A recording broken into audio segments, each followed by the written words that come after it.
రక్షించబడిన వాడు ఒక రిపీటెడ్ ఫాలన్ లైఫ్ స్టైల్లో ఉండడు. పడతాడు, పడొచ్చు. నీతిమంతులు 7 మాటలు పడతాడు అని బైబిల్ కూడా చెప్తా ఉంది కదా. ఆ వ్యక్తి పడతాడేమో, ఆ వ్యక్తి పడొచ్చేమో, కానీ పడుతూ ఉండడు, పడిపోయే ఉండడు, పడుతూనే జీవించడు. You may fall in to sin, but that will not become your life style.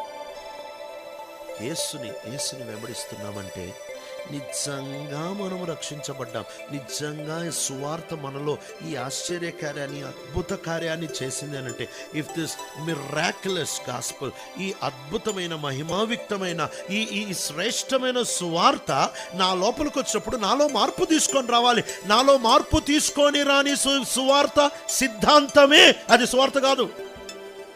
If a gospel cannot transform my life, it cannot change my nature, it cannot change and alter my desires and my ambitions, it is no gospel.